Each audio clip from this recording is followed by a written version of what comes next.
Hello out there, and welcome to The Third Story with Leo Sidran. You are who you are, and for those of you that are regular listeners to the show, you've probably already figured out by these first few words that I am not Leo Sidran. I'm Michael Thurber, but don't worry, you'll be hearing from Leo very shortly, because today, in honor of The Third Story's 50th episode, I'll be turning the tables and interviewing the man himself. Now, I've had the pleasure of knowing Leo professionally and personally for years, and he is an amazing dude. But if you don't know Leo, it'd be easy to be intimidated by sitting in his gorgeous Brooklyn studio.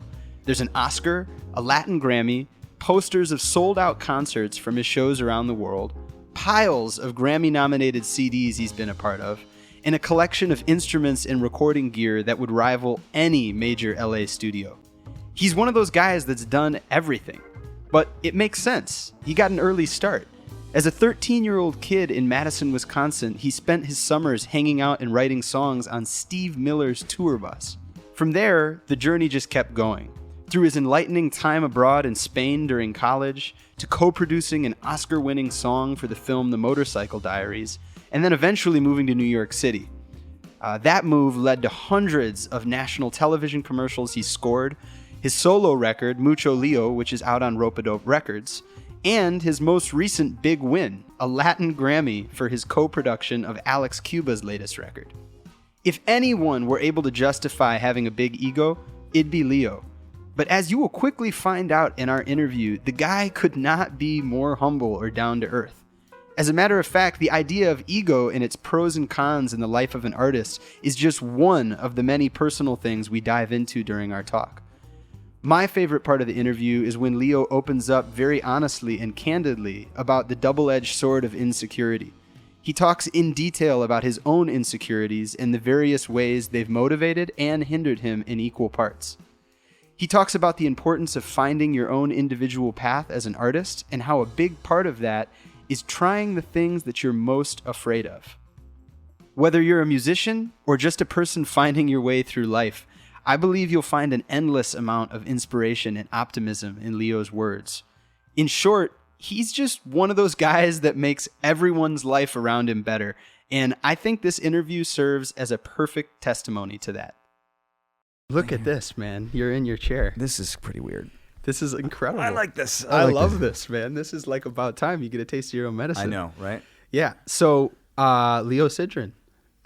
Michael Thurber. I never thought the day would come. I love this. This is unbelievable, man. A lot of the people that listen to this show, they might not have any idea where this show is coming from. And we are here in your beautiful studio, which is actually in your home, in Park Slope. It's this giant room, ceilings about, 13 feet high. Yeah, I think so. Huge windows. Yeah.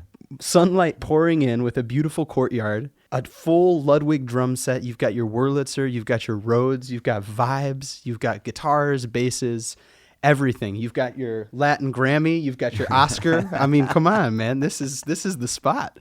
This is unbelievable. Yeah. I was thinking about this before you came over today because when I started interviewing people, I felt like I was doing my job if I just opened up a channel for people to reveal themselves. I think I do a pretty good job of making space for people to talk and maybe leading the conversation in a certain way. But I actually don't have to do that much work or reveal that much of myself to do it. So the truth is, I don't necessarily have a lot of comfort when the tables are turned. And I was curious to know how I was going to approach it. So why did you start then? When you decided to start a podcast, was it about deflecting attention from yourself? I don't think it was so much about deflecting attention, but I do think it was about connection. You and I met before I started the podcast, and at the time, my daughter was very young. I had moved my studio into the house. I was spending a lot of time doing commercial work. I was making records, and I was still somewhat connected to a network of people that I wanted to be connected to, but I felt a little isolated. And there was this kind of period in my life when, right before my daughter was born, I had been working in a studio in Tribeca for 6 years, and I had the... Which one was that? It was in a music company called Amber Music. Right. And it was like a commercial music house that I did a lot of commercials for, but then I also could use the space to launch my own projects as well. Right. And meet people and stay connected. And when I moved my studio home, I did it for a number of reasons. And one was because so much of my life is in advertising, and the schedule is so relentless and crazy and unpredictable that I thought, I'm about to have a baby and I'm never going to see her, you know? Mm-hmm. And I wanted to be close to home, and it was time for a change anyway. So I was basically working in my house, you know, from the time my daughter was born. I looked up kind of 2 years later, and I thought, man, I never leave. You know, I never see anybody. I never go anywhere. I feel isolated and disconnected. I moved to New York to be more deeply connected to the community that I felt that I wanted to belong to, you know, and I didn't feel connected at all. So I thought, well, what can I do? Why don't I just invite people either that I like, that I never get to see, or that I would like to meet and I've never had a chance to meet, and just connect with them for an hour in my house, you know? That's really interesting to hear you say that, because I have always looked at you as a connector. For the people that heard the interview that you did with me, when we met, it was sort of through several different connections, and I had heard about you. And so that was my first impression of you, as somebody that was very much in the mix and very much knew everyone and kind of had a foot or a finger somewhere, you know, everywhere in the music world in New York. So I guess it makes a lot of sense. I guess the question is then, you know, this sort of need for the home studio, you said, evolved out of not only having a kid, but before that you were doing this ad work. Where did that start? Because, you know, we'll talk about a lot of stuff, and you've done so much in music, which is something that I've always really admired. But this ad thing is very significant because it kind of, wouldn't you say it demanded that you had this home studio and that your lifestyle was sort of structured in a certain way, at least for a point? Definitely. The first thing I would say is that I grew up in a house where the work happened at home. I mean, as a matter of fact, when I moved into that studio in New York, I did it with a certain amount of trepidation and anxiety, because my model growing up was my father, who was a musician and self-employed, and he worked at home. So I really thought that the way to become a professional, to live the life of a professional musician, producer, composer, whatever it is at home, you know? Right. So that's very familiar to me. And as a matter of fact, when I was growing up, I had a studio in my house, and that's how I learned how to record. And that's what I associate with music in a lot of ways. And personal expression is a kind of isolated space in your most private life. I don't see them as separate at all. So, I mean, I'll start with that. But, you know, when I moved to New York in my late 20s, I moved here not super clear about why I was moving here, but basically with the idea that somehow I would produce records and be connected in some way. And you moved from Madison. You were already doing that in Madison. I was doing it on a really nice scale in Madison. I grew up in Madison, Wisconsin. I lived there, other than some time I spent living in Spain. I lived there until my late 20s. And by the time I left, you know, I owned a little condo in the downtown. I was like very rooted there. You know, I really set up shop there. You were a baller. It was easy. It was getting really easy. And I was playing drums a couple nights a week at minimum. And so I could always kind of keep my jazz chops up because I was playing. I had a lot of currency saved up with a lot of different musicians. And I felt like I was really operating on this level where I felt very much in the middle of the scene. And I was very hesitant to leave that. I thought, how am I going to get to New York and operate in that same way? It's obviously my natural state to combine a certain amount of productivity with social engagement. I mean, this is why you and I always connected, because I think you share that same thing. And when I moved to New York, I felt disconnected. In Madison, the other thing in Madison was that I could be a pop songwriter and a jazz drummer and start to explore doing record production, and all of it was somehow coherent. It felt related to who I was. And when I moved to New York, in each one of those fields, there are so many people clamoring to get in that I felt like I was going to have to make choices and give things up. And frankly, like when I interview people, I'm very interested in finding out how other people navigate that and negotiate that same problem. Sure. You know, that's an unbelievable point, because I got to say, for people that aren't familiar with Madison, Madison is kind of a unique place in the country in that way. Certainly in the Midwest, one of the most happening cities other than Ann Arbor. And it is kind of this amazing mecca there. I mean, you got a chance to produce Clyde Stubblefield's first solo record, right? Which is unbelievable. Yeah. And you were, again, doing all these different things, playing jazz, playing drums. I mean, honestly, when I look back at this period in my 20s, it's probably one of the most purely creative times of my life. Yeah, I could call Clyde Stubblefield, who was James Brown's drummer and had been a mentor to me, and I could say, hey, I want to make a record with you and get it done. And we'd got to do it, you know? And in the same breath, turn around and make a Latin record with somebody that I had discovered, or I started a small record label with my dad.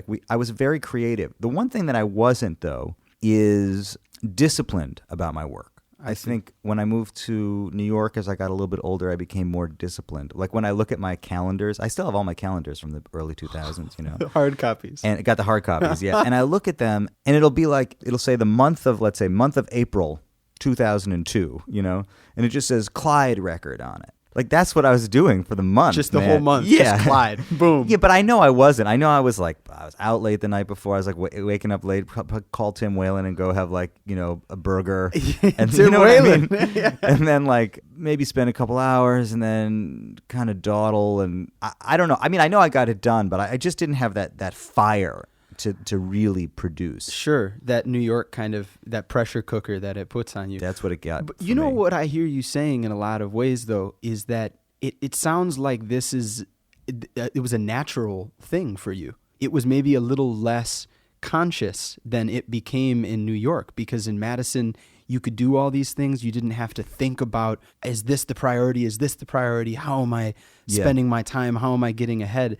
And so it was sort of just a natural expression, which kind of makes me wonder, then where did that come from? You know, when did you become drummer / guitar player / singer-songwriter / Latin producer / Spanish speaking, Yeah. I ran for student council president, and I won in high school, and there's a poster somewhere, and I'm listing my credentials. Yeah, I list my credentials for the student council president, and it's editor of the newspaper, and then I was funky drummer, I was listing all of my stuff. But I always felt a little bit scattered, and I was allowed to, and I allowed myself to sort of do that. I think part of it is I do have a fear of failure, and I think that one of the things that allows me to mitigate that is to always justify to myself, well, I also do other things, So when I was in college, I performed a lot. And I would say to myself, well, if my grades aren't that good, or if I'm not that focused on the material in school, it's cool because I'm also gigging 3 nights a week. But if my chops weren't where I wanted them to be, or I wasn't taking the music that seriously as I thought I should be, I could say to myself, but man, you're also in college, man.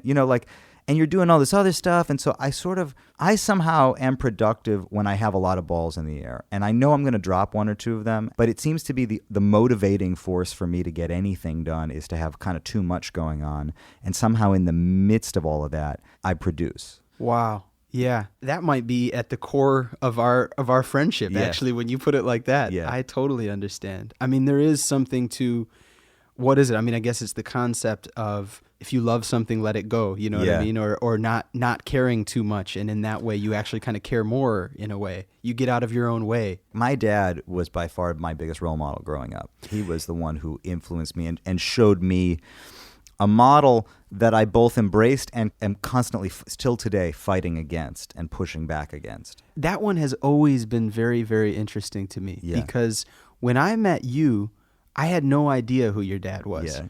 And I was blown away by you specifically, and learning about you and writing with you and just sort of experiencing all these things that are Leo Sidran.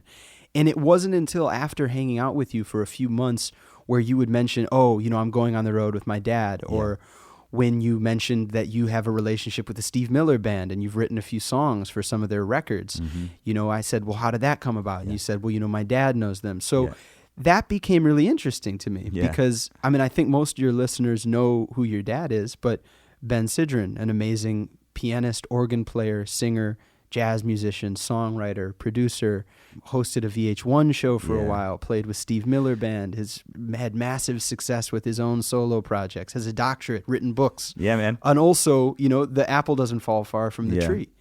Well, everything you say is accurate about him. I mean, you got his bio down to a T, and I feel still almost protective of his career in a lot of ways. Like, I want people to know about it, but then on the other hand, I'm always really pleased when I meet somebody and they don't know about it, and I'm able to just kind of represent myself 100% as myself. Like you say, when you and I met, you were just meeting me. And that's what New York did give me. That's why I had to move to New York. If I had stayed there, I would have been, my whole life, there was going to be no way to establish anything real for myself. I felt that.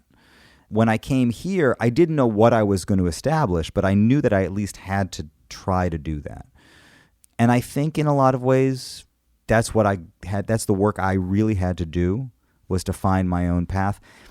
And it does lead us back to commercials, because finding success in commercials had no parallel in my father's life and his career. A lot of the other things that I do are related to him, and I don't see it as, particularly today, I don't see that as loaded as I used to see it, where I would only compare myself to him. Mm-hmm.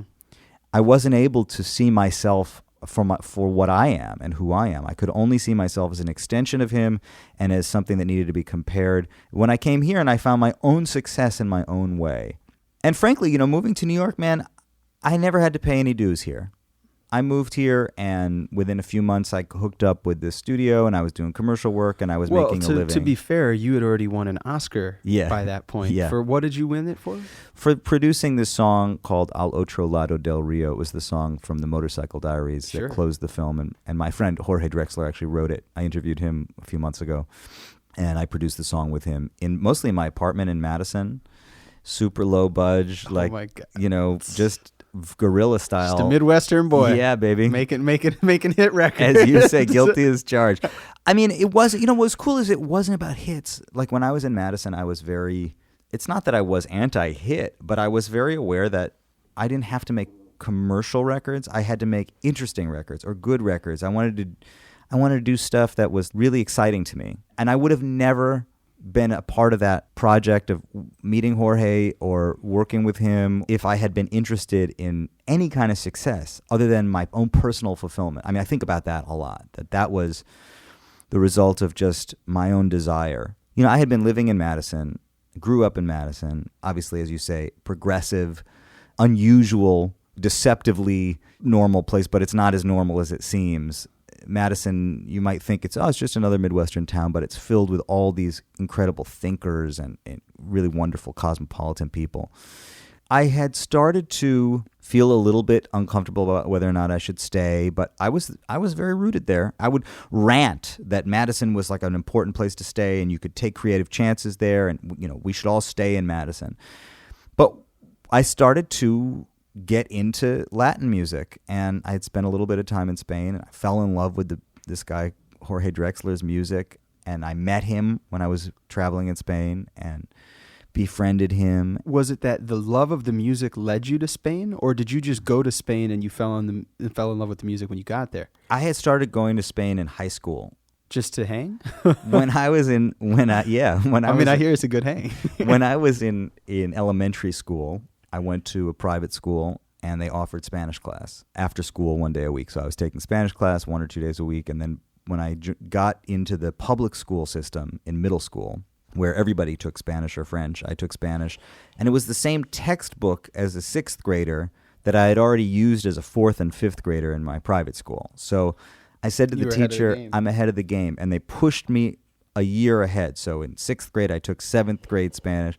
In 7th grade, I took 8th grade Spanish. In 8th grade, the Madison School District paid for a taxi cab to pick me up from middle school and drive me to the high school every day. And I would go to high school and take Spanish with some of these big people. And man, I remember sitting out small adults. Yeah, these small adults. I remember sitting outside of that Spanish class when I was in 8th grade, like probably every day.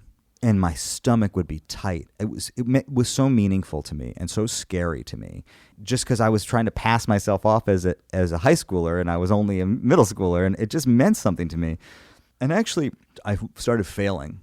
I started failing that Spanish class, and the teacher called my parents, and I was obviously a bit of a special case in that class anyway, because I was like this transplant from middle school. And he hooked me up with a tutor at the high school, and my parents hooked me up with another tutor outside of the high school. So by the time I started high school, like I'd kind of come back from that, I was doing well in Spanish, and I had put a lot of work into being good at Spanish. It's probably the deepest I ever went, even deeper than music, was in getting into Spanish. It's probably the hardest I ever worked at anything. Really? Why? You just liked it? My parents were really into it. They really wanted me to do it. At that point, they really wanted me to do it. But then I think when you get good at something, it becomes part of your identity. Mm-hmm. And by the time I had gone through that and put that work into it and I started to get good at it, I started to feel ownership of it too. Sure. So I did Spanish camp when I was like 14 or 15, where I went and, you speak Spanish for a month in camp. And then I went to Spain on an exchange program. And when I got there, I mean, that's really when I understood how incredibly valuable this thing was. I could communicate deeply and meaningfully with people. Yeah, and with people on the other side of the ocean. Who had no idea where I was coming from at all. I mean, they really had I lived in this little village in the middle of Spain. They were just like really so far removed from anything that I had experienced. And this is the early 90s. So Spain was 15 years out of a very long dictatorship that they had been in. Spain politically had been through a lot, and they were culturally starting to define themselves more clearly. And so the popular music that was coming out of Spain in the 80s and early 90s, you could get into it. It was something that I just started to like feel excited about. The way people describe jazz records, like that's how I was with Spanish music, like checking out the liner notes, figuring, oh man, this drummer played on that Tino Di Giraldo, oh, he plays flamenco, but he's also like a pop guy, oh man, like this producer, and oh, this songwriter works with that person. And I mean, I just started to put the Spanish pop music scene together. You started to figure it out, yeah. I went there 2 summers in high school, and then I did a year in college. And one of the things I discovered also when I was there in college, I had already started to write my own songs at that point, and I'd made a record. And I was like a little light. My style of music was a little bit light for the United States. Like it was real singer-songwritery. Paul Simon was a huge influence for me. James Taylor was a huge influence. I also listened to like a lot of female singer-songwriters like Ani DeFranco and Jonathan Brooke. She had a very profound influence on me. I was also very influenced in high school by Prince and Michael Jackson. Hell yes. And funk music. The sound of Minneapolis in particular. My dad had done a lot of work in Minneapolis, and the sound of Paisley Park Studios and Prince's kind of scene was very influential to me. But the music that I made was very light in a lot of ways, and I didn't really see how it would connect in the United States at the time. There were occasionally singer-songwriters. Duncan Sheik, I remember, was more or less a contemporary of mine. And when Is he from Madison as well? No, he's not from Madison. He's from out here. I think he had gone to Brown. Yeah, well, he's writing musicals. He's writing musicals now. Big time. He's got American Psycho up on Broadway right now. Right, and he wrote Spring Awakening. And I mean, he's incredible. And I think he even today distances himself a little bit from that first record. But when I heard that first record of his, I thought, okay, here's this kind of songwriter that I relate to and I could aspire to be like somebody like him. I'm trying to think of some other, like younger cats who were out that I heard at the time. Not that much. I was much more like rooted in the 70s and 80s than I was in my own contemporary scene. But in Spain, this is the point. In Spain, when I was in college, there was this renaissance of singer-songwriters happening in Spain. And I wanted to be one of them. I mean, I set to work when I went to college, and I discovered songwriters like Jorge Drexler. There were others, Javier Alvarez and Pedro Guerra, Rosana. These were songwriters that I discovered while I was there, and I was like, man, they were all a little bit older than me. They were probably 10 years older than me, but I was looking at it like, I think this is my place. Yeah, this is your music and what you like worked there. Man, you could do stuff in odd meter. You could do stuff with like, those records would be like a frame drummer, you know what I mean? And like a flute player, and they'd be like on the radio, That's killing. They're so deep in the flamenco thing there that the elements of flamenco are just part of the musical palette that they were using at the time. So you could have like palmas and, cajon players and a certain amount of musicality. I always thought harmonically it was a little bit missing. They got to get their harmony together, bro. Yeah, man. But what they did open me up to was Brazilian music. By going to Spain and checking out nylon string guitar playing and the influence of bossa nova, then I could go back and check out Jobim and then get deep into Javan and Caetano and all these Brazilian singer-songwriters that were super influential for me. So that's where my head was. I mean, basically, that's where I was at. When I graduated from college and the 5 years after college when I stayed in Madison, I was basically trying as a solo artist to position myself towards Spain. I made 2 bilingual solo records. Whoa. I went to Spain and recorded with these guys. I was trying to be in that world. And so when I wasn't in Madison playing gigs, 3 nights a week and having burgers with Tim Whalen, I was like, I was trying to get back to Europe and trying to get back to Spain. And so eventually I connected with Jorge Drexler, was a guy I had become a fan of in college. And we got to work together a little bit. And he came to visit Madison with his family, with his wife and his son. And one time when he was visiting in Madison, he got a call to write a song for the Motorcycle Diaries. I think I was about 26 at the time. And the film director called him, this Brazilian film director called him and said, I want you to write this song. We don't have a lot of time and we don't have a lot of money. And Jorge said to me, I got offered this thing. I don't think there has to be a lot of production, but I don't have any time or any budget. Would you do this with me? And so we recorded it basically together. He cut the demo himself, and then we kind of filled it out together, and we went into a studio for a day and sent it off to L.A. And, my life sort of continued. I continued to produce records for other people. And then a year later, it was nominated for an Oscar. And then, what do you know? 4 months later, 3 months later, it won an Oscar. And that is where my head was. I mean, I just described to you where my head was. I'm trying to be like a Latin, bilingual singer-songwriter in Spain. I'm trying to produce records, kind of world music records. I'm playing jazz drums. I had met my friend Joy, and we had made 2 records as Joy and the Boy pop thing that was starting to happen. She was a great singer-songwriter, and we worked together. I mean, I was kind of all over the place, but that's where I was when I moved to New York. Well, the Joy and the Boy stuff, though, really quickly to talk about that started to get some momentum in Germany or something. Yeah, we right? went over to Germany, and we spent some time in Germany promoting it, and then later on in Japan, it started to happen a little. I mean, we were never like famous, but we definitely had our little moments in those countries. And that was, again, you writing, singing, and producing, right? Yeah. And playing different instruments. That was my real introduction to the thing that I think really defines what I do musically. I met Joy at a jam session in Madison. She was just about to finish college. I think I was already done. And she got up and sang God Bless a Child, and I played drums behind her. And I just put this feel behind her, and she just turned and looked at me, and I remember the thing. I mean, I remember like locking eyes with her, and we were both like, this is some shit right here. Like, and it was just, we hooked up, we just hooked up musically. It just happened. And I asked her if she would like to try to record some stuff with me. First, I think I recorded like a jazz demo for her, and then I wrote a tune for her to sing. And then one night we were just hanging, and she pulled out the guitar and played me like, 10 songs that she had written kind of in her bedroom in high school or in college. And they just floored me. They were just world-class, great songs. And I said, would you like to record these with me? So she would come over to the house.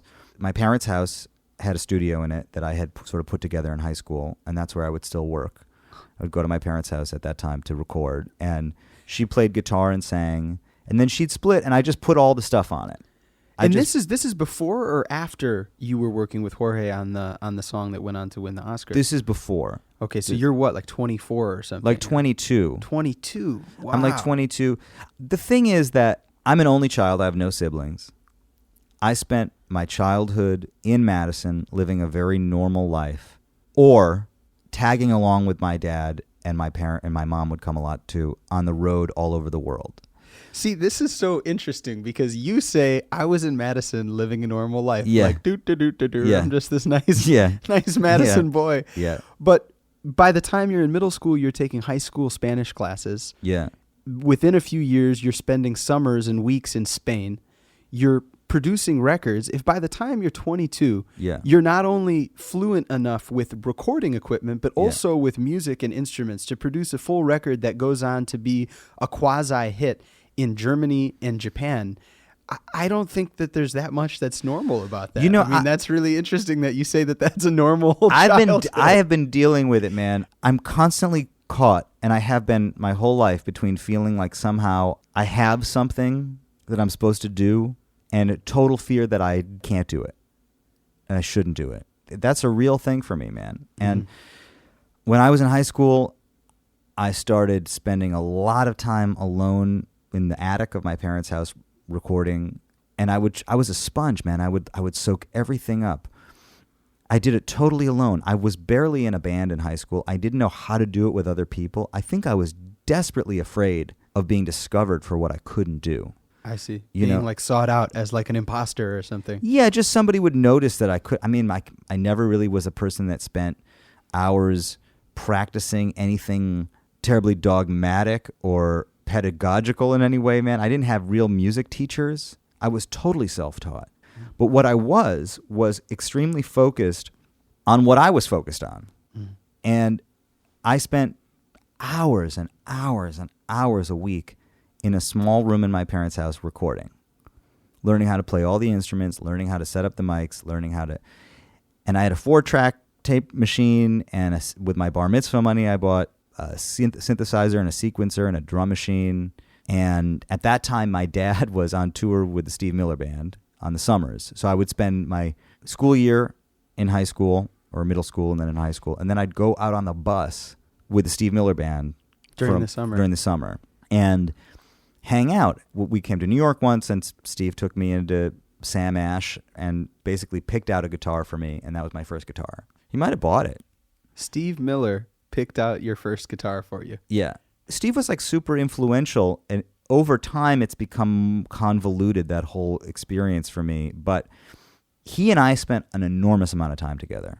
When I was 14, 15, 16, we would hang a lot. And on the part of it was because on his tour bus, he had a portable recording studio installed on the bus. This is like 1992. That's pretty tech forward for 1992. That's unbelievable. But except when you see what it was, like an 8-track cassette machine, and then it was like this mixer. It was forward, and some preamps, and it was like everything, that you could fit in your iPad now. Sure. But it was these two huge racks, and I was the only one who figured out how to use the stuff. The idea was Steve was going to write on the bus, but in order for Steve to write, I would have to sit there and engineer for him. So I started out by kind of engineering for him. And then how old were you at that time? I was like 13 and 14. And that was when you were learning how to engineer? Yeah. Wow. On Steve Miller's tour bus. Yeah. So after the summer that he had put these racks on the bus, at the end of the summer, this big semi-truck pulls up in my parents' street, and 2 road crew guys carry these 2 racks that had been in his bus up into our attic and leave them there, and basically say, Steve wants you to use these to write some songs. Wow. So I've got this gear that I knew how to use from the bus, and it's been delivered into my home studio. And I'm at this point, I'm totally solitary guy. I mean, I'm social, but I'm also solitary. You know what I mean? I like to connect with people, but then I also like to retreat inward. And I would go into this room and I would write and write and write and then send these songs to Steve. And what I wrote didn't sound like the Steve Miller Band at all. What were your influences at that time? Somewhere between Prince and James Taylor. I mean, I was constantly trying to figure that out. Somewhere between Prince and James Taylor, the memoirs of Leo Sidran. I mean, I don't really know how to describe it. I do know that I would hear records, and I would focus on a certain thing, whether or not it was the way the voice was recorded or the sound of the drums or whatever it was, and I would try to get into it. I remember hearing Bill Withers for the first time and being like, oh, how do I get that drum sound? Or the Beatles, checking out the Beatles and trying to get that sound, and realizing, to me, songwriting and production and sound, they were all very connected and wrapped up together. Now, this is unbelievably fascinating to me, man. I got to pick your brain about this because, coming from my perspective, I kind of came into the technology and the production aspect much later. For me, at the beginning, it was very analog, so to speak. Yeah. It was very this is harmony. Yeah. These are scales. This is how you play in tune on a bass. These are how you play chords on a piano. Right. This is how you read music. I didn't have any of that. Right. But so what's so fascinating to me is that later on, I had to play catch up in the production department. And less catch up, but more what you're talking about, which Yeah. is that there really is sort of this nucleus, this Yeah. sort of the middle part of the Venn diagram Yeah. that production and composition Yeah. and music in the raw form, like the mechanics of making music and sound Yeah. and technology really do start to influence one another. What's that about, man? Well, I mean, I'm the other way. I couldn't, at that stage in my life, in my musical development, I couldn't imagine how I would ever bridge the divide between the jazz that I grew up hearing in the house and I also was listening to, deep into Elvin and deep into Blakey and deep into Philly Joe. And you were a jazzer. I was a jazzer, but then it didn't connect to any of this stuff I was doing in the attic in the studio because I didn't have any of that harmonic foundation to figure out, well, how do I take this production stuff that I know how to do and make stuff that sounds more sophisticated? I see. So like my songs would be 3-chord folk rock songs, but my ear could also hear the other stuff. Hear extensions and hear form Sure. and stuff. Like you were playing standards. And much like you had to play catch up on the technical end, I just over time had to play catch up on the sort of musical foundation side of it. And for me, the way it came was moving to Spain Wow. because I had nothing but a guitar. Wow. I had no gear.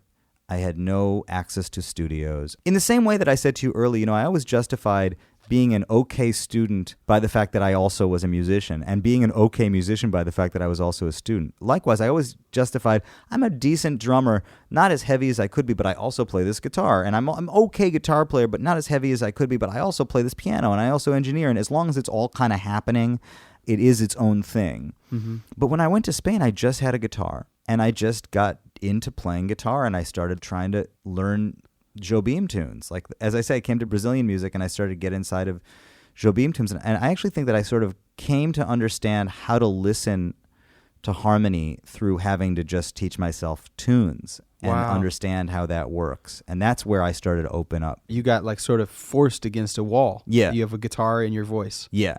That's all you can play with. And then when I came back after that to making music, I was able to start to introduce, I think, more variety in what I was doing. Well, I mean, man, Jobim, what a godsend that was what your way in. Because to me, still, even today, his music almost more than, I mean, I would say him and maybe somebody like D'Angelo or something are these amazing ways of learning about harmony and expanding your ear in a real palatable, songwriting-centric Totally. way. That's a really good point. Probably if I had gone deep on the American songbook singers, if I had listened to more singers, I might have gotten there also. If I had been like really deep into, I mean, I don't know. If I had found Chet Baker, I might have been able to hear certain things too. You know what I mean? Like a singer that I could relate to. A big part of the Jobim thing and the Brazilian music was the singing was kind of related to the way I sang.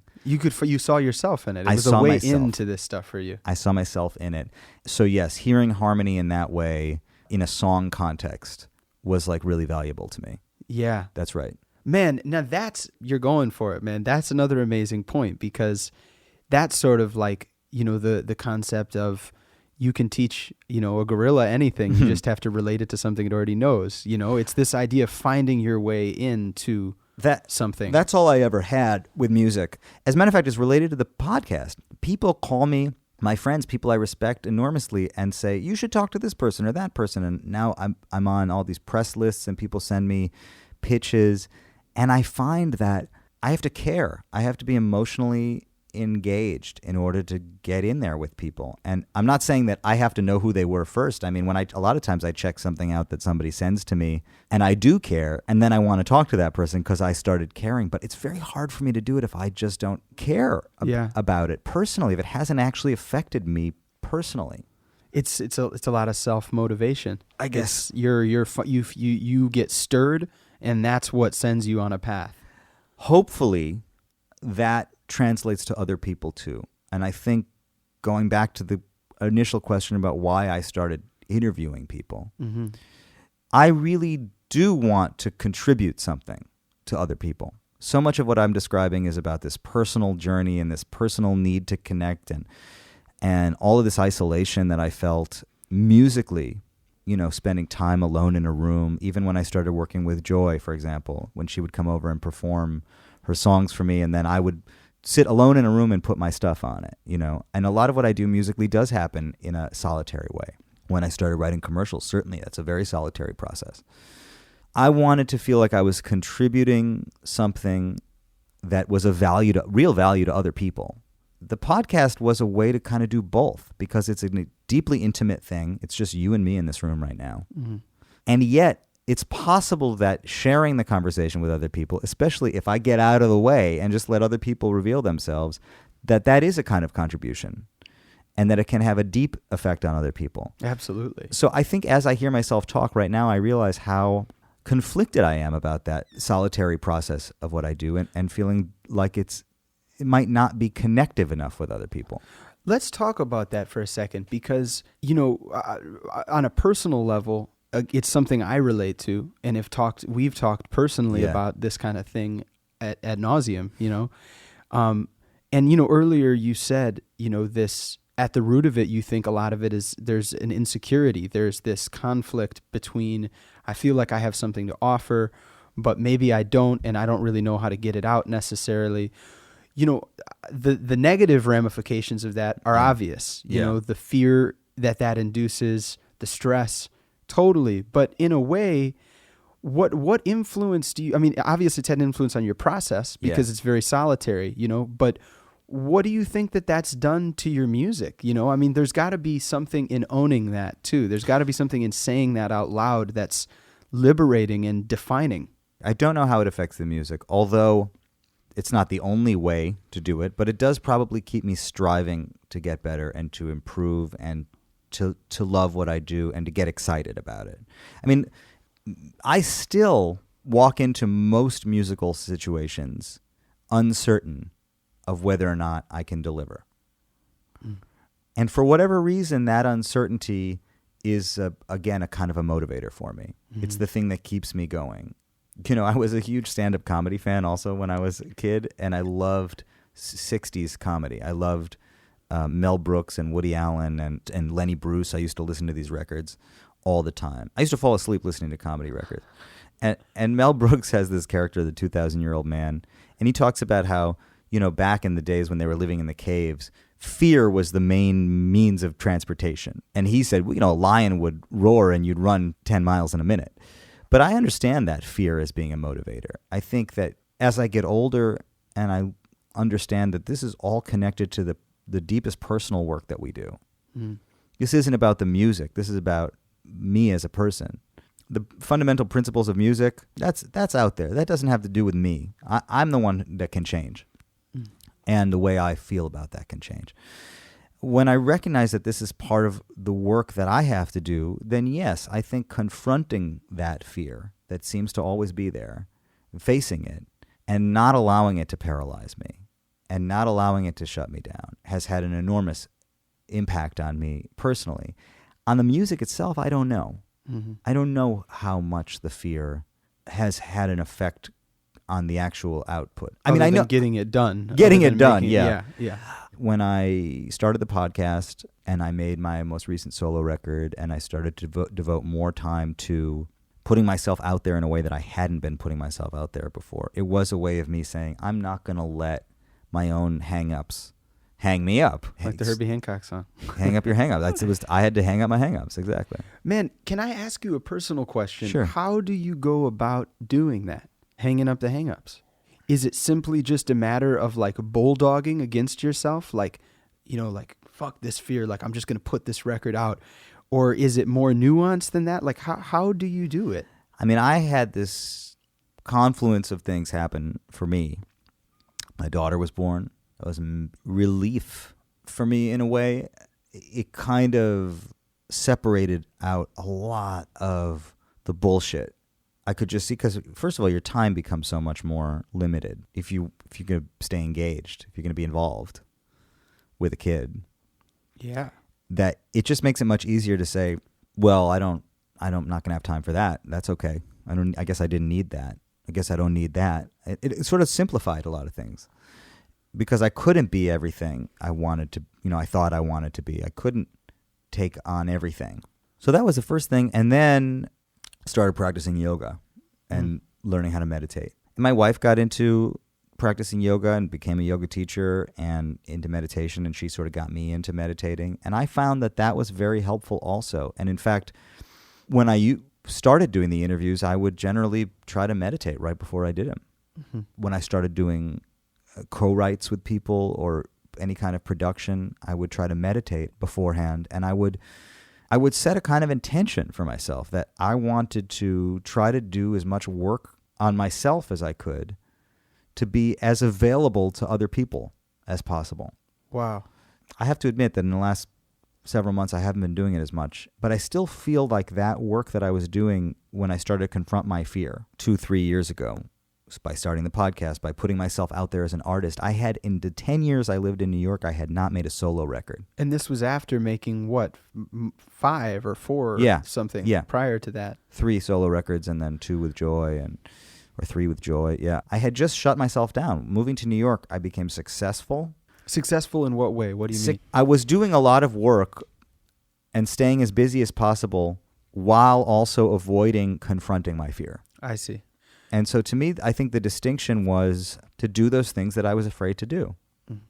And that, I think, was the result of starting to meditate and also becoming a father and also feeling like, time is passing. I'm looking at 40.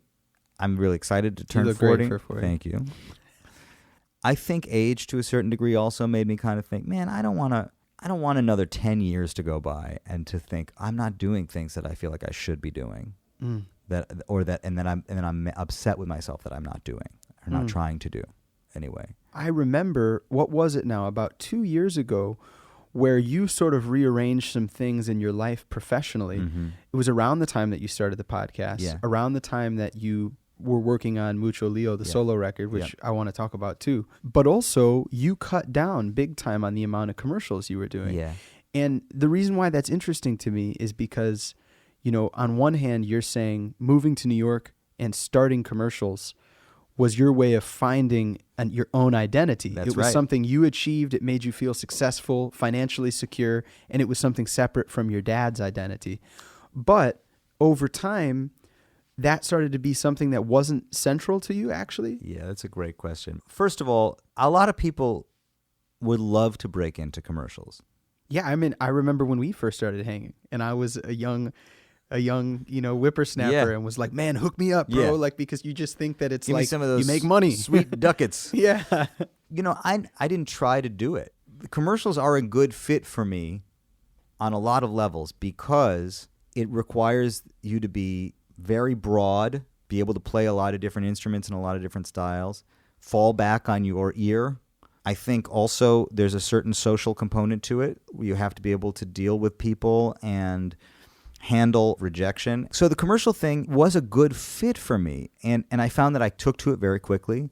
I had all the production chops in place. I didn't really have to get that far up to speed once I got into it. Yeah, and I want to talk about that for a second before we get to the point, because that's another thing that's always been really fascinating to me about you is in the same way that you sort of, like I was saying, this your knowledge of production influences the songwriting. Yes. It's not just what drum part, it's how will this drum part be mixed, and that influences the way you play it. Well, and the commercial thing is totally like that. And that's why it really was a natural fit for me, because a lot of times the way commercial writing works, music for commercials, is most likely there's some piece of music or some collection of music that's been decided, and maybe you help decide it, or maybe it's just sort of the job shows up and this information is there already.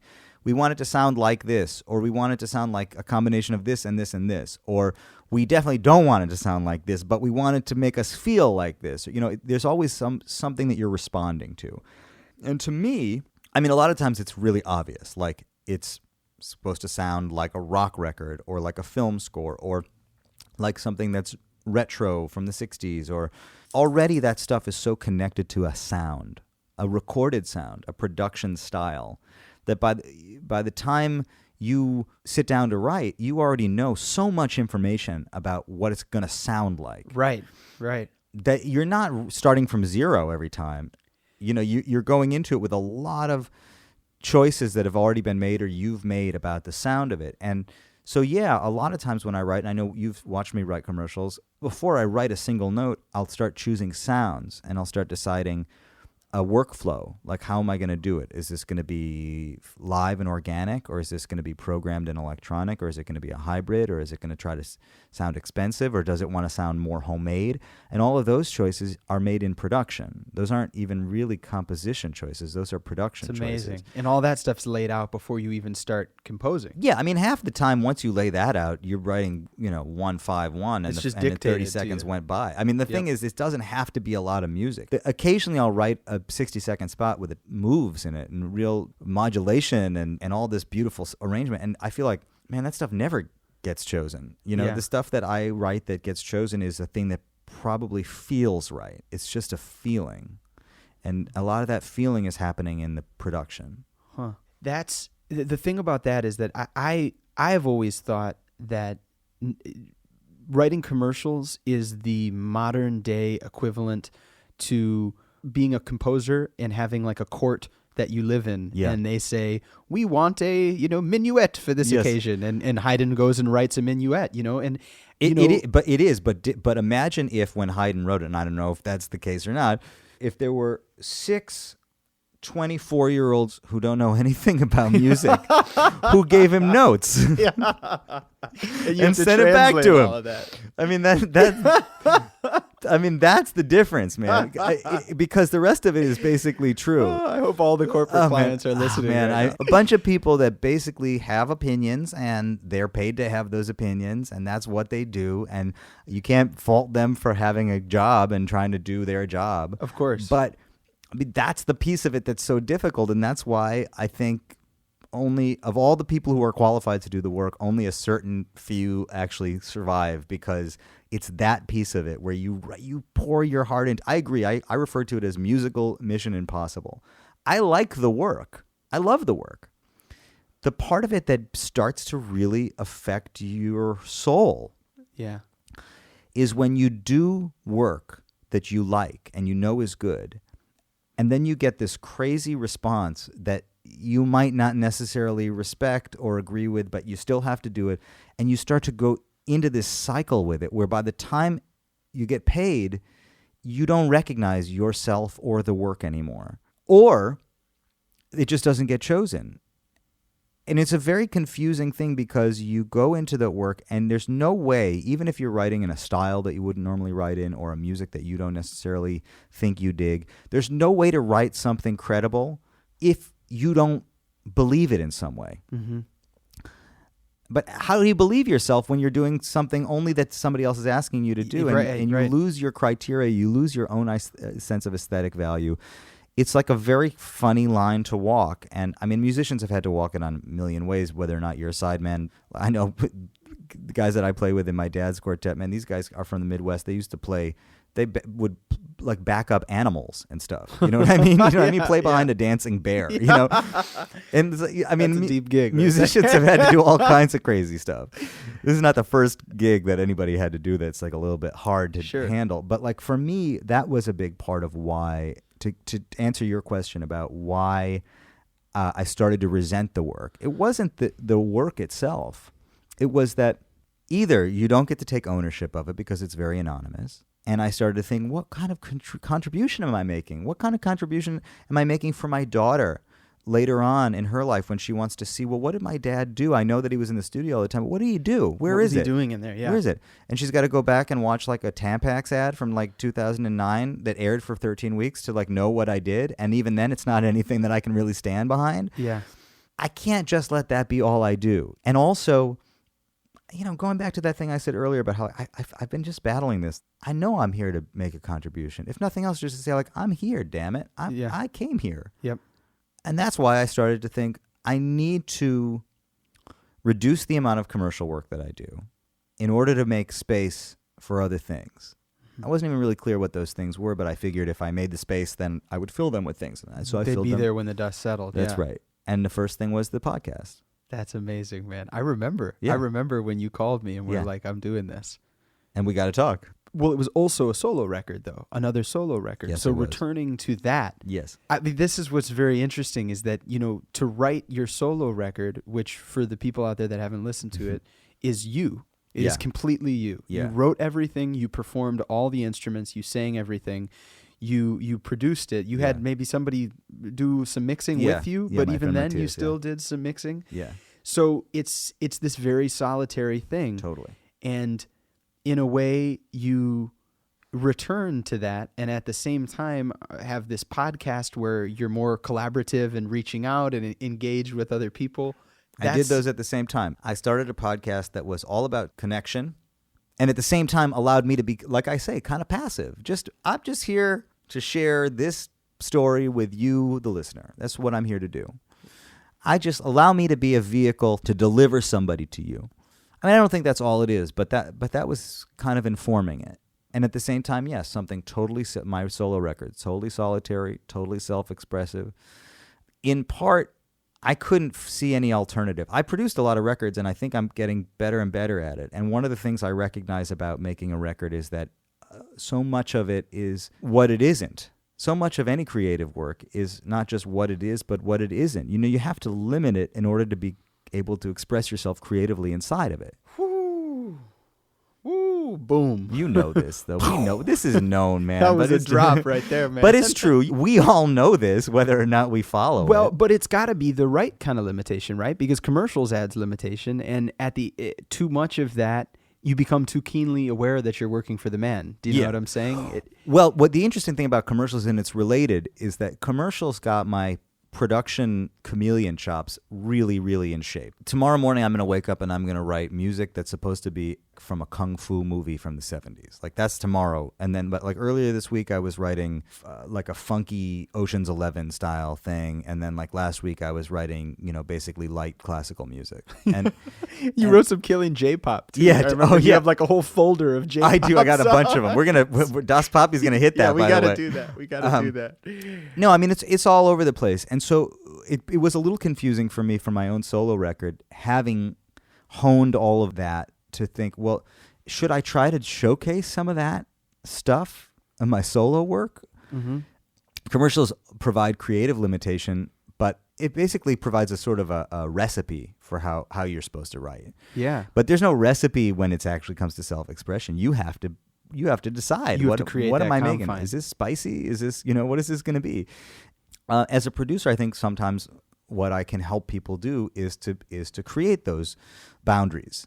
But with myself, I have trouble doing it. As I was thinking about, well, what is a solo record going to be? I was starting to really buckle under the pressure of trying to decide what it was. And so it just seemed obvious to me to go right back, all the way back to that pure initial impulse of what got me writing and producing music originally when I was in my parents' attic.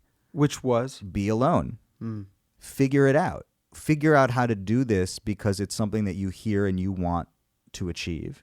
And if you can't do it, then it's not on the record. So I set what might sound like a really strict limitation because there's nobody else on the record. Nobody records it. Nobody witnessed the record go down.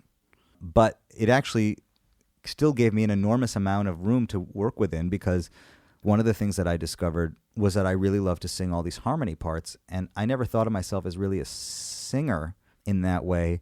But some of these tunes I heard like strings or horns on them, and I couldn't do that because I don't play strings and I don't play horns, and I didn't want to do synthetic stuff on the record. I wanted it to really feel played. So I started singing all these arrangements, and it got this new part of myself in shape. It developed this new thing that really was a result of having set that limitation. And what parts did you record first? Was every song different? Would you, do you have like, do you have a formula in that way, or is it just whatever inspires you? Like, what was the process like? I mean, some of it is sound related. Most of those songs were developed on guitar or piano and could be performed just acoustic in a room. And then back to that Spain vibe. Yeah, exactly. Back to that Spain vibe. And then I think it's also really good. Like, one of the things I was telling myself when I was making the record was go back into that place before you thought about what it meant to have a career or be professional, or before you were worried about being judged by anybody, you know, and go back into that original place that you would go into and like work it out there. So like a lot of times I would cut these tunes in a day. Most of them would get recorded in a day where, you know, I said, oh, I don't have anything going on today. I'm going to record another song for the record. And I had a pretty good idea of whether or not I had mapped it out of what it should sound like. Mm-hmm. Maybe I'll start with guitar, a rough guitar and vocal thing to a click track, and then I'll put the drums on it, and then I'll put the bass on it, and then I'll replace the guitar again with a better guitar version, then I'll sing it, and then I'll put some keys on it, and then I'll put some backing vocals on it, and then I'll play the solo. But the nucleus is the lyric and the guitar. Yeah, the song form is kind of there, and then and I treat myself as like a series of session guys. When you have one person who is the rhythm section, there's maybe a little less, oddly for me anyway, a little less looseness of that like push and pull or possibility of spontaneity happening between two musicians when they're communicating. Sure. There's less communication, I guess. But, you know, I don't have to have that conversation with myself. I just do it because I did it and I remember that I did it and I just keep... So then the tracks start to feel kind of arranged in this spontaneously arranged way. And that's a beautiful thing that can happen when one person plays everything. Yeah, well, it's concept is what it is. I mean, you are somebody that has a very big concept. Yes. You can conceive of a lot. You know what you like. You know how to do it. Yeah. And that's amazing. I think that maybe is why, if I may, you know, you feel comfortable in those extremely isolated settings is because you have control, and it's, you know, some people don't want control or shouldn't have control because they don't have, they're not conceptual thinkers. They're not critical thinkers. They might have unbelievable other gifts, a spontaneity, an ability to tap into a raw emotion. Yeah. Maybe those things are, oftentimes it seems like those things are not in people that have big concepts. Yeah. But the people that have big concepts, you know, you kind of should be by yourself maybe. I'm just throwing that out there because it's like you can, and it's so total. You're like when I listen to Mucho Leo, it's so complete. Yeah. You know, it's so thorough. Yeah. And it's like I don't know what that would. I mean, I don't know what Mucho Leo would sound like, or if it even would happen, if it were with a band in the studio or something. Yeah, you know? it's interesting, man. I'll play you something now. So I went to France last year. You know, the process of putting out an independent record. By the way, as a producer of other people's records, making a solo record is a really great thing to do. Just to have to confront what it is to be an artist, to release a record, to have to defend it, all of that stuff. I can see what an artist is going through because I've been there too. So I put my solo record out, Mucho Leo, a couple of years ago. I first released it myself, and I couldn't get anybody to pay attention to it. And then I re-released it on Rope-A-Dope, which was really meaningful to me because it's a label that I respect, and it gave me a sense that what I'm doing is relevant and part of a deeper community. And resonating. And resonating. I mean, Rope-A-Dope's amazing, man. I used to listen to the Bullfrog record, they're the Canadian funk band. They're great. But it also came out on this other label in France called Bonsai. And Bonsai, they had this idea that maybe they should try to release it as a jazz record, like send it to jazz radio. Wow. And they did, and it caught more fire in the jazz community in France than anywhere else. And so about a year and a half after I had released it here as a kind of a singer-songwriter experimental studio project, it came out again in France as a jazz vocal record, and they started playing it on the radio. And I had this little jazz hit last summer in France with my song Speak to Me in Spanish. And then I went over and got a little band together and did some touring in France with my French band. And these guys, so this, to speak to your point of what it would be like with players, these guys learned my record better than me. I mean, it's like, you know, excuse me, I'm sorry, but I think in the second verse you actually play B flat 7, and I don't even remember what I play. You know what I mean? These guys are like way deeper into my stuff than I am, because you know I would do it in a day and then just move on. And so if I changed the chords that day, I might not remember. And these cats are like transcribing my record and learning it. Wow. That must have been a wild feeling. It was cool and interesting, and I kept saying to them, like, I want you to be you. I want you guys to do you in the context of this. And then I wrote a couple songs for them to play. and we made a live record last fall that's going to come out at the end of the summer in France. Is that going to be on Bonsai? It's going to be on Roboto? Bonsai. I don't know what's going to happen outside of France. I haven't decided yet. I mean, you and I will listen to it. You tell me what you think I should do. Okay, all right. But it's nice. They play great, and I wrote a couple of songs into their pocket where I think they sound the best. And you hear what it's, that's, and you say, oh yeah, there's Leo's thing. But then these guys too. on it too, and it's a good experience. All of this is a good experience, like I say, just for having a certain amount of understanding of what people go through. Man, can I point out the irony in this? Or not the irony, but just the unbelievable similarities is like, now 10 years later, you write a solo record that's you in the proverbial parents' attic. Yes, totally. You write it, and it's a hit in Europe. Yeah. Again. Where I was trying to get. And the hit song is Speak to Me in Spanish, which is like this huge backbone. Like, there's some unbelievable, that's not a coincidence, man. Like, I feel, Michael, that everything. I think if we broke it down, everything that is good in my life, certainly in my career, has come to me because I cared deeply and personally, and it just had meaning to me, and I believed it. I mean, that song, Speak to Me in Spanish, the first line of that song is, take me back there just one more time to breathe in that air and drink up that wine. But basically, that's me in New York, estranged from my former self, looking back and going, I want to go back there. Take me back there one more time. And that song did take me back there. At the same time, I had this beautiful thing happen last year where, in the midst of all of this, trying to reframe my life and my career and try to get out of commercials so much and try to, assert myself, make my contribution, leave a mark, make a stamp, whatever. I reconnected with this guy that I had known for years, and we never had a chance to work together, this Cuban singer-songwriter, Alex Cuba. Now, this is a cat that only knew about me because of my work with Jorge Drexler, and he knew about me as a producer of Latin music or whatever. And one of the other hats that you have. one of the other hats. And he's like, oh, this is a great Latin producer. Yeah, right. Little does he know. Meanwhile, you've got a hit solo record in France. Well, so he called and had heard something that I did recently and ended up coming out here for a few weeks from Canada. And we made his record. And this was another one, too, where, like, I just loved his writing, man. And I just believed in him so strongly and deeply as an artist. And I believed that we should work together, me and this guy. Now, Alex that's a cool thing, because he came and he kind of, I don't know Alex at all other than his music, and you guys must have some sort of great synergy, not only because you made a great record that won a Latin Grammy, Thank you. but also because, he sort of came into your world in a lot of ways. Yeah. I mean, you made the record, a lot of it, you tracked it here and at a local studio that you do a lot of work at. Yeah. And he came into your world. Obviously, you went into his world. It's his material and him at the forefront, and it worked. Yeah, it was a very good feeling, a good test for me. The couple things more on a technical level too, because half of that record is a different rhythm section. Really good friends of mine, Rob DiPietro and Rob Jost, playing bass and drums, and Alex playing guitar, and then I would sort of sweeten it with a little keyboard or a little vibes or a little rhythm guitar or whatever. But the rhythm tracks, I'm not even on them. And then the other half, it's like just me and Alex playing everything. So part of me was wondering, okay, is it going to be cohesive?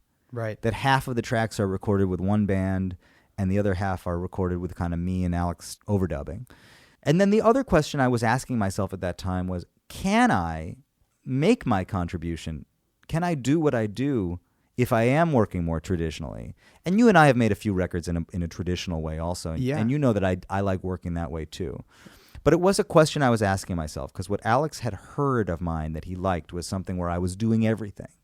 So I didn't know if I was going to be able to like deliver what he was looking for if we mixed it up in that way. And what I did come to understand in making that record was it actually doesn't matter who records it, who plays what part. It's a sensibility. It's concept. I mean, concept is a powerful thing.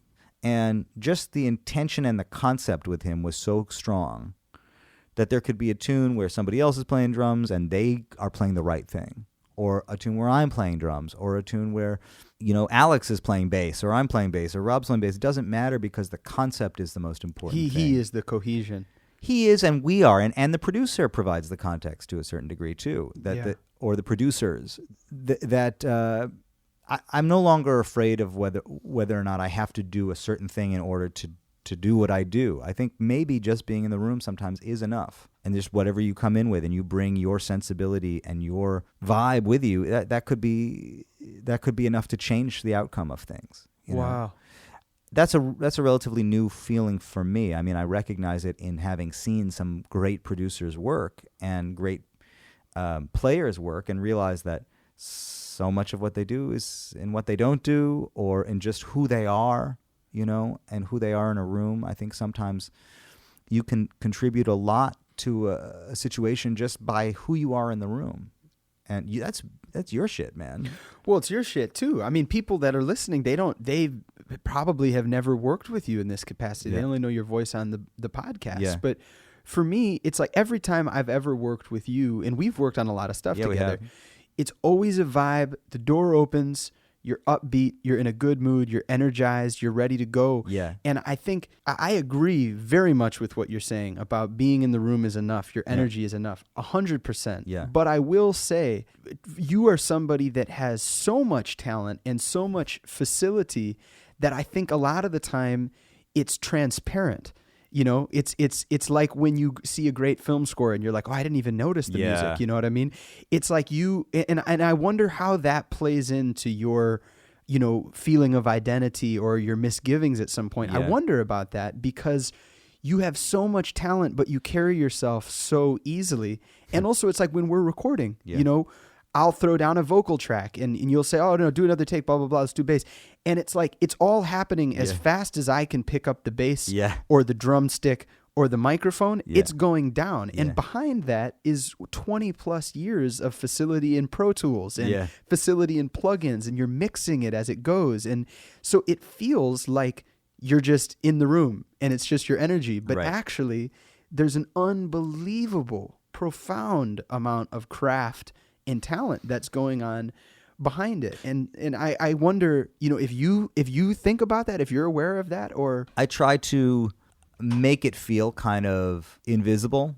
Like, I think that's part of the work that I've been trying to do lately with artists, is like make them feel important, and make them feel like they're supported. And even if I am playing all the instruments, it's like still my job to like make them feel, as supported as possible. And so like on the one hand, I think to myself, good production, if it's being done right, like you might not even notice it. Yeah. Even if you made the whole track, you might not even notice it. Yeah. But then every now and then I'll be sort of like, man, I feel so underrepresented or appreciated in certain situations when I played when my concept is obviously the thing that delivered. Right. And so do you think that that's like an ego thing, or do you think that's relevant? Do you think it's productive or unproductive? I don't know. I don't know, man, because I think, yes, I think it's related to ego. Mm-hmm. But I also think you have to have a certain amount of ego to be able to do this work. I don't know if I have that much of it, like other people I do. Like I don't think I'm a guy who walks into a room and is like, okay, like the boss is here now. I'm going to tell you how it goes. Good news. The hit maker just like, have you ever seen the story of Bernard Purdy walking into this session? I've heard it. Yeah. This is a story where he shows up at a Steely Dan session. He sets up a sign in front of his drums that says on one side, you've gone and done it. And on the other side, it says you hired the hit maker. And like, man walks into the room and he's like, good news. The hit maker's here. I mean, I just don't have that. I don't think I'm ever going to have that. And so, and part of me thinks, man, I wish I had a little more of that. But I guess what I do isn't that. That's not the guy I am. I'm the guy who's like, very intuitive and also has a certain amount of self-questioning that is part of the process. Yeah. And that's just part of my process. Yeah. So with all that said, I'm going to ask you a hard question. What do you like more? Do you like producing, or do you like being the guy, on the microphone with the guitar? I mean, to a certain extent, as we're talking about, they're two sides of the same coin, and empathy is built. We understand all of that beautiful stuff. But tacks and nails. If you had to choose, what would you choose? Or do you ever think about it like that? I hope I never have to. Yeah. I think that I don't really feel complete if I don't get to flex both of those muscles. I really enjoy going all the way back to the beginning, to the creation.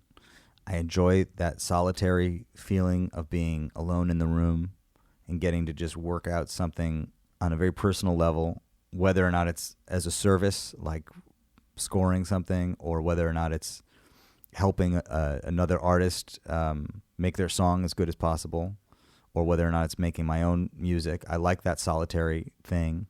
I don't know that I'm a natural performer, to be honest with you. I think being on stage is really fun, but when push comes to shove, it seems to be the thing that I give up the easiest. I don't know if that's insecurity or if it's just a feeling that I can live without it. A lot of times.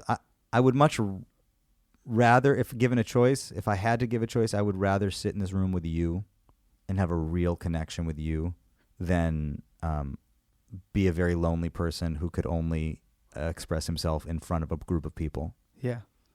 I think I for whatever reason, I'm more satisfied if I just feel like I had a real connection with a small group of people or with one person, you know. Yeah. I mean, I love, you can't. It feels great when you walk off stage and people clap, or when they dig you, or of course when you feel like you've been able to really let go on stage. But I but don't it's think, not water and food for you like it is for some people. No, I'm not a natural born performer. I know I'm not on stage like that. So I would give that up. But I see the question more in terms of self-expression, a desire to really express something personal, as opposed to being in the service of other people and using it as a craft. Or I see. You know what I mean? That's a way better way to frame that question. That is exactly what I'm getting at. Yeah, that's a different question. That's a harder question. That's a different question. I love the feeling of solving the problem. I did it, or I hooked it up. I hooked up that track, or I helped that person, or like, man, I really contributed something there. Like, yeah, But I also love the feeling of getting to be totally in control of my stuff, feeling like I really said something of my own. So I think balance is important. I mean, I think I'm working towards that balance. I mean, honestly, man, if I could remove anything from my life, it would be a concern for money. Oh, man. Oh, you and me both, brother. I mean, that's who doesn't feel that right, way? Exactly. When you got it, you want more of it. When you don't have it, you feel like you need it. It's like, it's crazy. More money, more problems, all that stuff. It is. No, it is, man.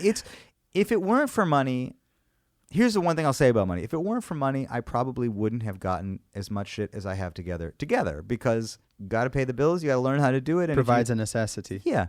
And if you put yourself in a position where the opportunity that's coming to you to make money is also allowing you to learn and grow, then it's a pretty good situation. It's a necessary evil, yeah. Yeah. It's starting to really become a problem. I see. Because I reached that point where I go, man, I think there's a lot more I could do. I think there's a lot more I could contribute. I think there's a lot more I could produce and create and share. And I think I could do more good if I wasn't worried about making money. Yeah. That's a question or a thought I think anybody can relate with, because it's like, on one hand, I'm sitting here in your beautiful studio. I know. That's just like a palace. Yeah. And on the other hand, it's like, it's a real balance. Well, the other thing is, I will say this, the second you start making money, man, it's very hard to. It's addicting, right? Yeah. And you get used to it. It's like people don't want to go back, Because as you get older, I mean, you get used to a certain lifestyle and you feel like you deserve it or you've earned it. I don't even know if it's about deserving so much as it is about fear of not having it. I mean, I think that's what people feel. And again, like you said, people think when you're not in advertising, you think it's just a way to just sit around all day and just make money. But you have to work really hard in advertising, and a lot of times it totally controls your life. I don't see it as a cushy work at all. It's dominating, yeah. You trade something in exchange for it. It's the idea of nothing is easy. Nothing is easy. And the more stuff you do, maybe you start to realize that more and more. I've been thinking about this lately personally. That I have so much more appreciation anytime you walk into a coffee shop and you say, oh, this is a cute place. It's like somebody gave 5 years of their life to make that. You know what I'm saying? I think that's a great example. Everything is a result of somebody caring. My dad has this expression that he uses a lot that I think he heard from his mentor, Mose Allison, which is something like, everything comes down to somebody's life versus somebody else's money. And wow. It's not everything, but it is true that basically that's what we are selling is our lives because it's time. How much is your life worth to you today? It's hard. It's hard to answer that question, and it's hard to think about things in those terms. But, I've had people say to me, like, look, you just got to care more than other people. Like, the work is going to get done if you just care more. Like, stuff gets done by the people who care. And it's true, but it also gets done by the people who, everybody has a price. Mm-hmm. Mm-hmm. You know this better than anybody right now, man. Mm-hmm. You got to be comfortable with your price. Yep. Man, you are like a guru. I'm looking at you right now. You're like, you are like a Buddha. You're this man. wise, unbelievable resource of just knowledge and wisdom. And what a colorful, I mean, I guess the question, I would sit here and talk to you for hours, and we probably will continue to talk. We probably will. The burning question for me is, what is next? Because you've been through all this stuff. You've done all of these different things, which I guess in some ways we're sort of realizing is not a million different things. It really is in some way kind of one thing. What you'd let go of if you could, which is this need for money. I mean, what do you think is more podcasts, more solo records, more producing for other people, more Grammys and Oscars? Yeah, more of that. I really feel that what you put out in the world is what comes back to you. Not in obvious ways and not in predictable ways and not immediately. But it's very clear to me that if I put my energy in one direction, then what the world delivers back to me is a result of that. So, the first thing I'll say about what's next is to continue and not to be afraid to continue, to point my life in a direction that's meaningful. And not be afraid of the temporary pain, whether it's financial or in terms of recognition or in terms of my own insecurity. I just want to, a short answer, I guess, would be to just keep growing and getting better as a person and with my work. More specifically, I do hope that all of it can become more and more coherent and focused, a worldview, a creative vision, a point of view that you can start to recognize in everything that I do. Obviously, I don't want to be boxed in, but to start to do that. And I think I'm getting there. I think if you listen to the podcast and you never heard my solo record, you'd have a sense of who I am. If you heard my solo record and never heard the podcast, you'd have a sense of who I am. If you heard my most recent productions for other people, you'd probably still have a sense of what my values are, who I am. That's all I can hope for, is that I leave a little bit of myself behind, and hopefully, I know it sounds kind of corny, but in this compulsion and quest for self-expression, that somehow I also make a contribution, leave things a little bit better. It's so interesting to hear you say that so earnestly, because from the outside, from somebody like me, there's so much admiration and so much bewilderment by how you do what you do and what you have accomplished. So it's really, I guess, selfishly relieving to hear you talk from your perspective and how earnestly you're still searching and trying. You mentioned earlier that Soul, your daughter, you would love to have something left behind for her when she is older. So when you're gone and when Soul is older, what would you hope she says my dad was? I don't need her to know a song of mine. I hope that she does and she likes them. I don't need her to understand everything that I did. I hope that she'll understand that the people in my life were somehow affected by their time with me. I hope that if you run into her as an adult and you say, "Man, your dad is such a good friend to me and has been so influential in the way I think about things," or something like that. You know what I mean? That's what I'm going for at this point. I will say all that and more, my friend. Thank you so much for letting me talk to you today. It was seriously my pleasure. Well, It was seriously mine too, man. I can't imagine anybody else I would want to do this with, and thank you for all the kind things you said to me. It really means a lot to me, and here we are celebrating 50th episode. Woo! Yeah, what baby. better way to do it than with Leo Sidran, folks? I'm going to give you a hug right now. Let's do it.